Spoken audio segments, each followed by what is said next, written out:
Two-time Damn. champion Angelo Leo. Two How are you times. feeling, brother? I felt great. I felt it's a dream come true really to become a two-time world champion. Yeah, man. An amazing performance, obviously. Um, I know you envision winning and becoming a champion once again, especially after losing that first world title, but could you ever imagine it would have been the way that it was in your hometown on, national television and a knockout punch like that, bro? That has to be, a dream come true. It really is. I knew I was gonna get the win. I knew I wasn't gonna be denied that night, but I didn't think it was gonna be in that type of fashion. Now, what was it about Ronaldo that gave you the inclination you would get the win? I certainly was picking you over here, and people did not believe me. But for me, I felt that, you're straighter with your punches, and he's a little wider with his. But what was it for you? Um, that being one of them, but I also think that his defense was a little leaky, and we planned on shooting in between his shots. Now, how much do you credit, I guess, your activity? Not a lot of fighters on your level would be willing to be a former champion, go back to pro box, start at ground zero, take those tough fights. But those fights obviously put you in this situation, and now you're a world champion 3, 4 fights later. How much do you attest going back and starting all over and getting it from the bottom with Pro Box to your, newfound championship? Yeah. No, I think it's just a showing of my dedication to the sport, my passion for the sport, the love I have for it, and it showed. I've always stuck through it. I always stuck to it. Despite that 2 year layoff, I was always in the gym, training and all that. And that ought to tell you, how much I really enjoy the sport. And those titles were always on my mind to become a two-time world champion, to win more than two titles. I want to do as much as I possibly can in my career, and get those titles. But yeah, I never lost my drive and motivation to become a world champion. Nah, man, you can tell. Obviously, with me being in Vegas, I've gotten to see you spar, and I was in, pro box for one of your live fights, and you just seen the hunger in you, man. And I'm very happy that you were able to, have it play out the way that you did. That being said, we spoke to Gary Jonas. He did tell us that Top Rank has 2 options on you, so you're now going to be fighting most likely on ESPN. Have they told you if you're going back to, your hometown? Because it looked like you had a lot of people there, and do you know how many tickets were ultimately sold altogether? Yeah. No, I don't know ultimately how many tickets were sold. But I know it was high though, because I've heard some of my friends, some locals from Albuquerque tell me that it was one of the biggest shows that they had at Tingley. I don't think because I think Chavez Jr. and a local fighter named Ray Sanchez fought there back like in 2007, 2008, and they told me that it wasn't even that packed, when he fought. So that'll tell you like the magnitude of how big that event was. For sure, man. Speaking of the event, you had a lot of locals. Obviously, Brian Mendoza came out. A lot of people came out to support you. What was that like? And were you expecting the love from your hometown, the way that you got it? Um, yeah, I'm really curious because this is your first time having such a big event there. Yeah, yeah. It was a lot different than the last time I fought in my hometown, which was 9 years ago, I believe. This time around, the crowd was crazy. It was really backing me. Um, going into this fight, I didn't know how the crowd would react. I hadn't fought there in 9 years. I know I have a lot of fans out there, but I didn't know they're gonna show up like that. And to hear them chanting my name as I fought, just kind of riled me up and gave me that extra boost that I needed. Um, and the crowd in Albuquerque is crazy. You know, they're a rowdy crowd, and they really brought the energy that night. Absolutely, man. So we got a couple questions from the people here. The first one is from Octo. He says, "Greetings, Leo. Congratulations on the win. Talk about the type of music you're into. Who are some of your favorite artists? And give me one movie I should watch." Ooh, okay, that's a good question. I know. I love his questions because they're never boxing. He's always wants to Yeah, know about the fighter. yeah, yeah. So to start off with, I like a lot of hip hop. You know, I'm a big hip hop head. Um, I think when I was a little younger, I was more into like old school. Nowadays, I listen to a little bit of everything, hip hop wise. But I like Mexican music as well, corridos, mariachi, um, some '80s music, like some rock music from the '80s. But for the most part, I like hip hop. And then the movie I would recommend would probably be A Bronx Tale. Love that movie. Yeah, Wow, that's dope. What made you? How'd you get put on that movie? Because you're a lot younger than me. That's an old yeah, yeah. movie. So basically, my dad really, because my dad has all those like gangster movies from back in the day. Yeah, Yeah, so he put me on like Bronx Tale, Goodfellas, The Untouchables, like Scarface and nice. all that. Yeah. Dope, dope. I got that dude they hate. He says Chalino or Raymond Ayala. Mm, I like Chalino. Okay. Pristine Sports Networks from Virginia Beach. What has it been like training with the great Shakur Stevenson? Oh, it was cool. It was cool. We sparred last year. We did like five rounds, I believe. But he knows what he's doing in there. And I think he doesn't get a lot of credit for his ring IQ. But when you're in there with him, it's different. Um, yeah, he's a good fighter. He's a good fighter, and he knows what he's doing in there. James Valdez, San Antonio, Texas. Any discussions on the Fulton rematch, or have you moved on from that possibility? Before you answer that, I just want to say this came up a lot. You know, we do a daily show here.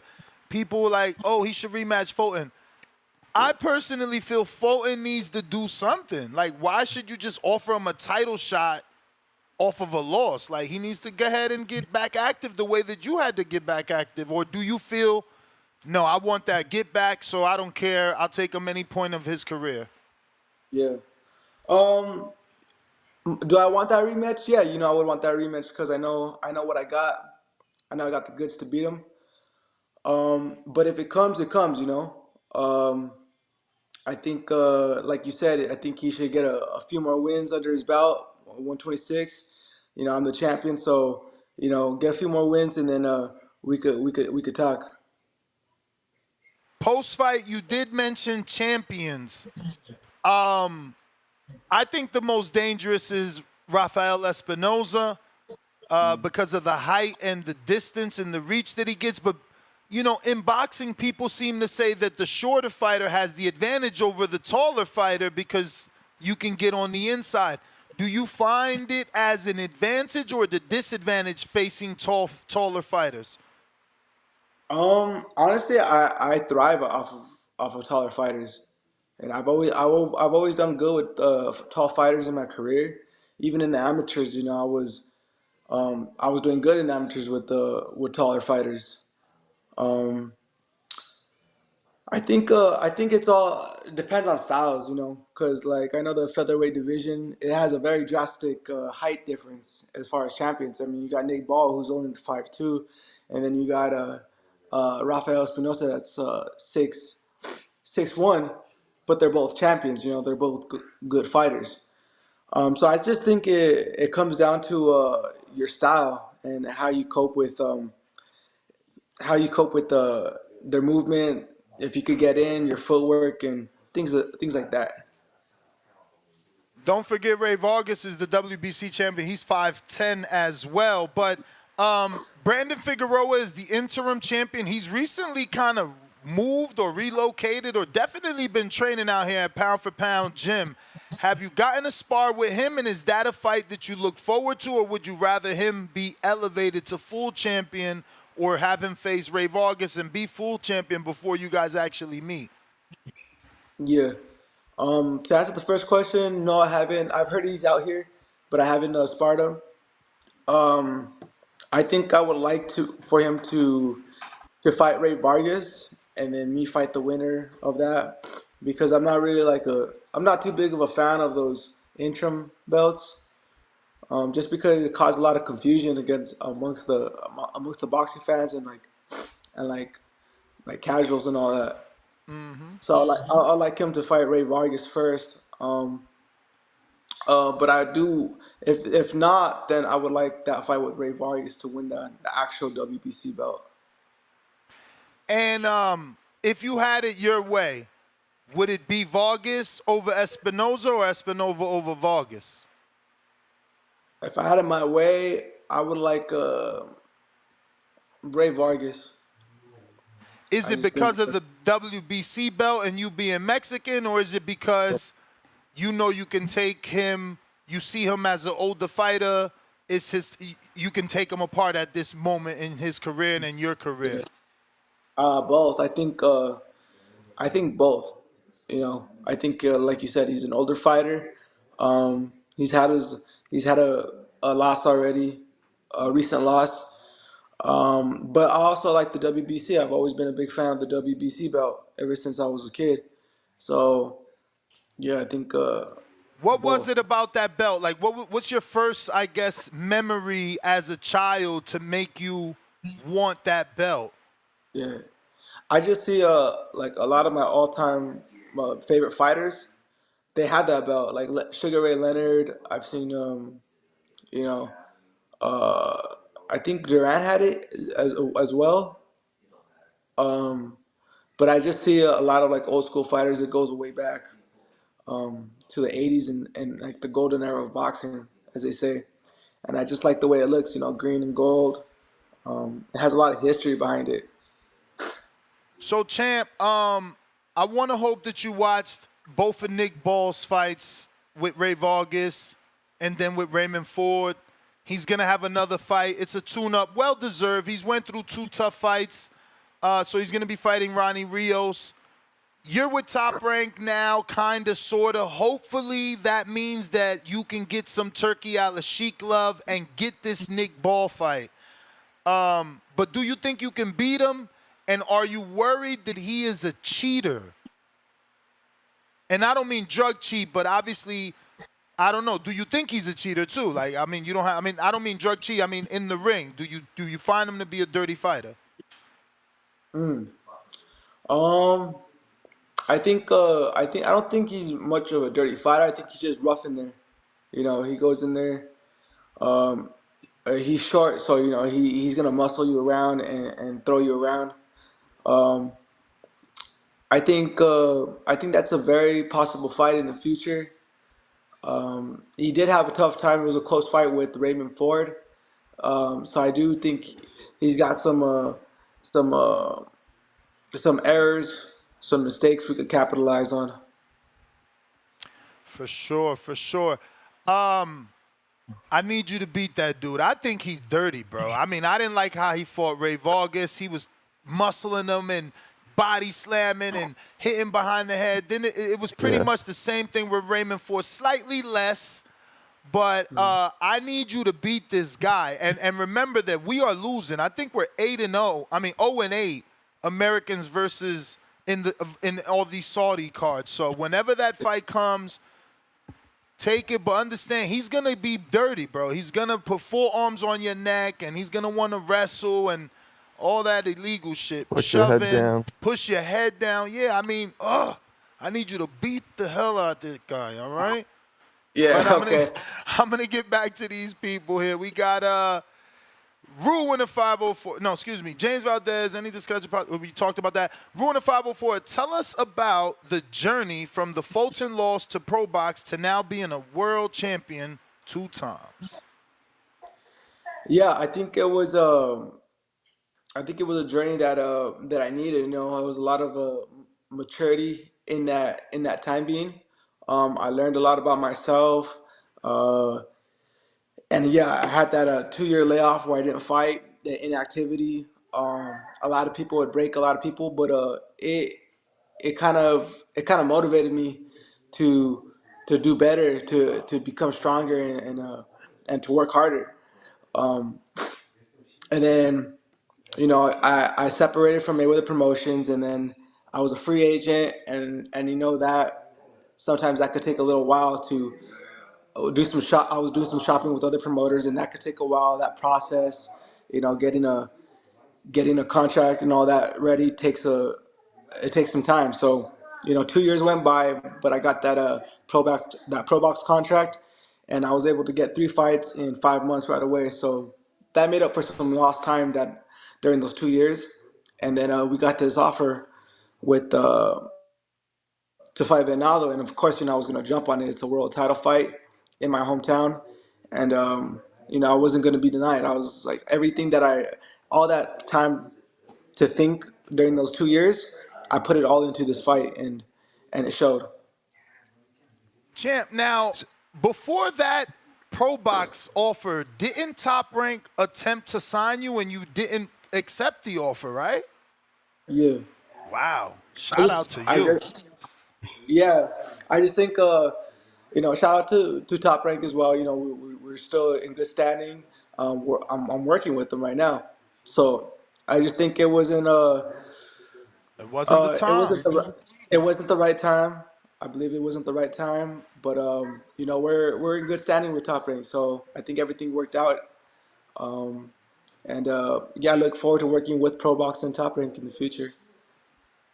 Hey, champ, I got a question for you. This is a King, I mean, from the championship rounds.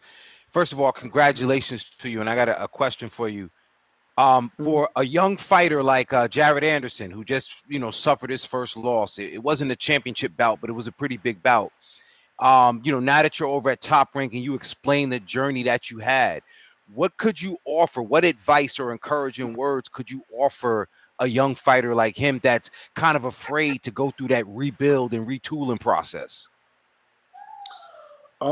I just think you gotta you gotta not think about the loss too much. You can't take it too much to heart. Go in there and just you know, eh, oh my bad. You can't take the loss to heart really, because that's how you get yourself down, and your confidence will go down. So you gotta go in there and you just gotta move forward. I, Speaking of moving forward, I got a question right quick, Ness. How I might have missed it, but we know Robisi Ramirez is over there at Top Rank as well, and we know Top Rank is very high on Shushu Carrington. Um, Mhm. are those two fights, either of those two fights that you would be interested in if they could make them hometown fights or otherwise? Yeah, of course. They're both great fighters. I've done sparring with Shushu. Actually seen him yesterday at the gym. He dapped me up and all that, congratulated me. But yeah, I would like a fight with Shushu if it presents itself, or Rabisi.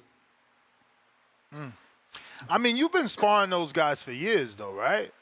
At least Robisi, he's been out here for years. He has, but ironically, we've never met up in the ring or sparred.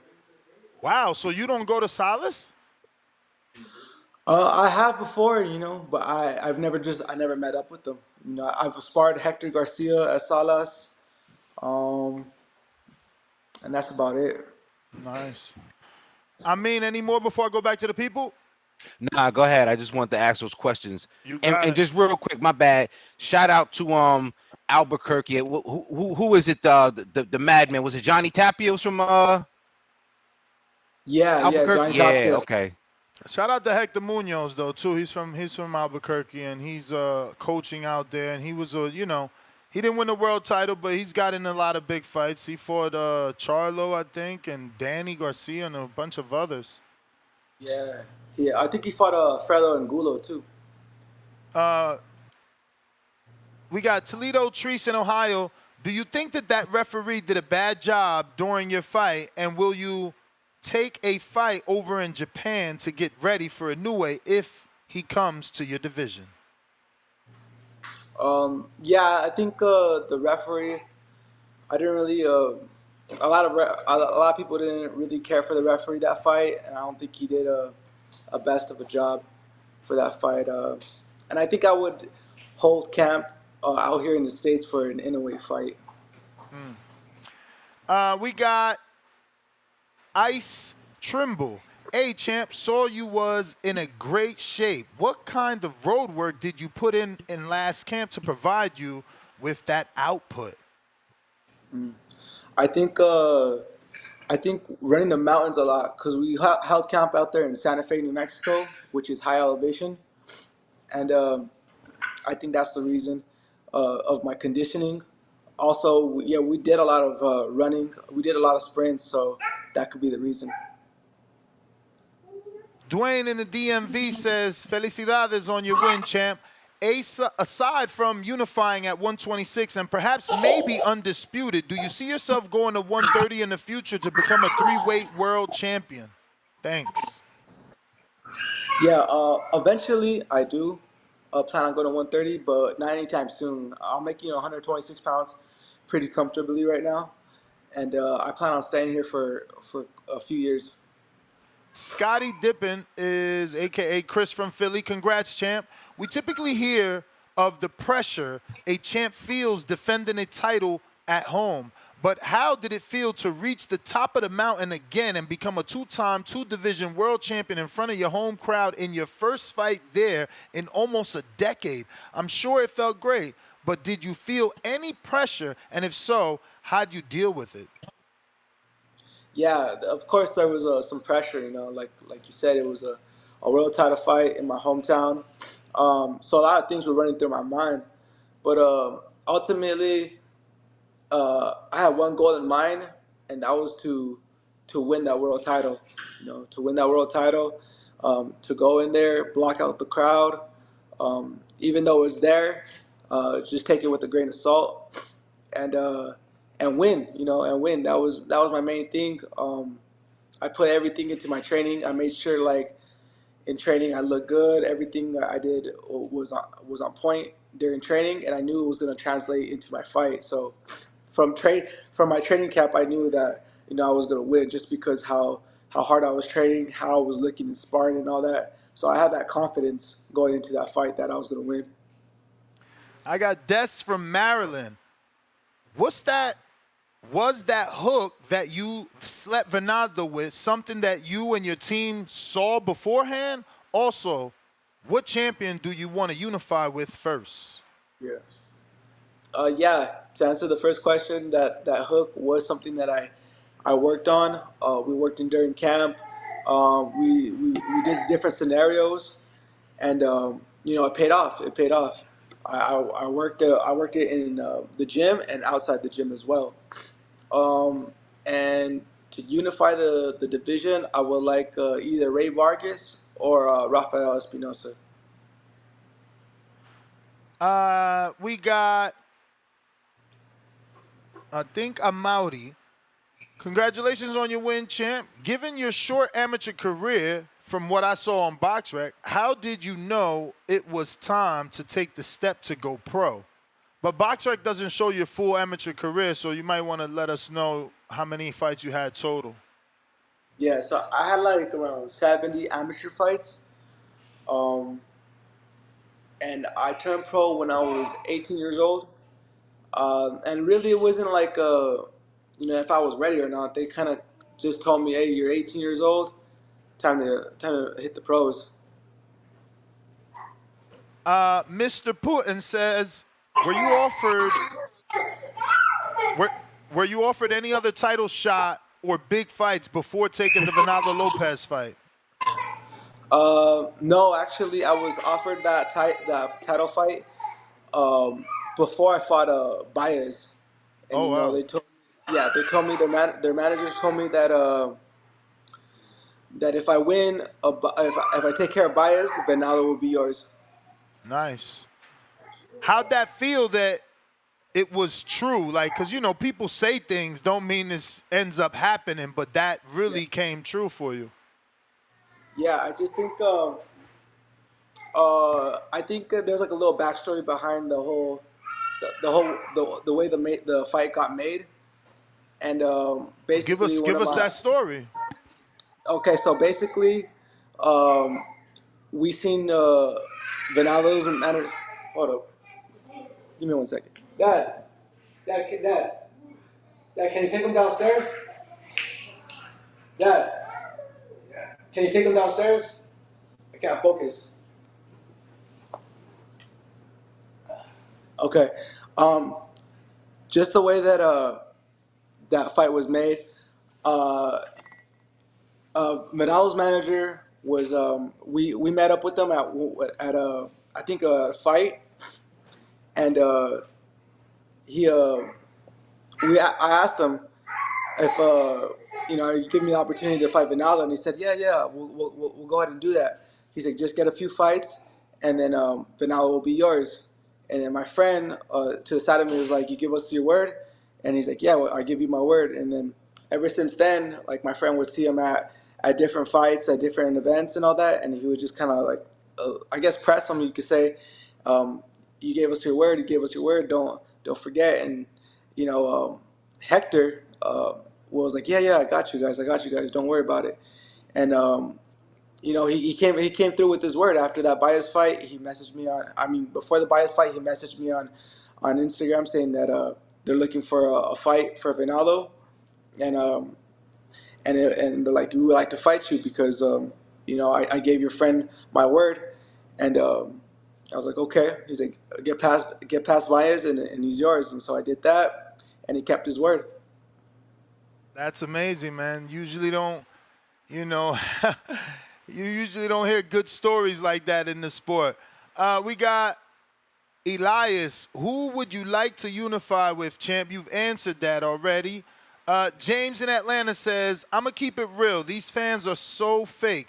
In this community, everyone was screaming Lopez, and I told these dudes you were going to ice him. My question is, after leaving PBC and before you got to Pro Box, did the thought of retiring cross your mind? And if so, who was in your corner to help you refocus, champ? Keep stopping these dudes. Shoo can't F with you. Yeah. I don't think any. I didn't have no thought of retiring. To be honest, I was still young after that. That PB that the whole thing with PPC and like the 2 year layoff. Um, I always stayed level headed and always wanted to become a world champion. Retirement was never on my mind because I'm still young. I'm only 30, but at the time I was like 20, 27, 28, and I was like, I got plenty of time for this, and I got plenty of room to grow. Um, yeah, that's about it. What was the other question? That's it. We got another one from BP from Bulgaria. Big up, champ. I was counting on you and was sure you were going to get the win after watching your Pro Box performances. Congratulations. Keep up the determination and discipline high. What is your biggest inspiration? Is it another athlete or something else that drives you forward? My biggest inspiration, uh, I think it's other athletes. Um, I think I've always been like real inspirational ever since I was a kid. So, seeing like fighters that I look up to, I wanted to be like them. And I seen like Oscar De La Hoya winning his world titles because Oscar De La Hoya back when I was a kid was the real deal. So I seen Oscar De La Hoya, Marco Antonio Barrera, um, Floyd Mayweather, all of them. I wanted to be like them. So I think that's where a lot of my inspiration came from, and just being a world champion, always kind of excited me. All right. I got Hernan from Dallas. Congrats on the victory, champ. You beat one of my favorite fighters and you gained a fan. What champion at 126 would you like to fight? You said that already. Yeah. We got Malcolm in New York City. Congrats on the win. And I did not think you would pull it off, but you won a fan in me. In this sport, which Ness has called out, a lot of Mexican fans lean towards what they call real Mexicans and not those born in the U.S. Who do you claim? Excuse me. Who they don't claim. That's what you. What's your thoughts on these type of fans, and does it bother you in any way? No, I don't. It doesn't bother me, but I see what he's talking about. Like, but at the end of the day, I'm Mexican American. Um, I got Mexican blood. Um, so I know a lot of Mexicans that do support me a lot. From Mexico, and I got a lot of fans from that are Mexican American that support me. So it's all love from on this side. I just go and do what I do, and that's to put on great shows for the fans, whether they're Mexican American, or whatever. You know. For sure. I got Luis Lopez look bigger than you. This is actually coming from Maj Media Channel. Luis Lopez looked bigger than you. Did his size give you any problems? And were you surprised you got the KO? Yeah. Nah, I don't think his size gave me any issues. I knew he was gonna come in at 126, and then there's a whole rehydration clause with the IBF, so I know we were gonna be at the equal weight. Um, and what was the other question he had? Were you surprised with the knockout? A little bit, a little bit. My goal in that fight was just to go in there and win, whether it was decision. But I knew I had the power, because we were working on my power, and I was hurting the sparring partners and all that. So I knew I had the power to hurt him, but I didn't know I didn't know it was gonna be like in that type of fashion. Speaking of power, did his power, whether it was the beginning of the fight or at any point, did it bother you at all, or did you take the punch and was like, all right, that wasn't as bad as I thought? How did you feel, or how did you respond to that initially? Yeah. No, I felt his power. He definitely has some power in his punch, but it was nothing I hadn't seen, or nothing I never felt. Well, those are all the questions. Leo, I want to thank you obviously for coming on, man. Congratulations again on the big win.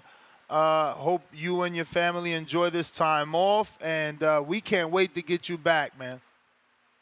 Thank you guys. Thank you guys for having me. Appreciate everything. All right, brother. There you have it, ladies and gentlemen. Angelo Leo, your two-time IBF champion.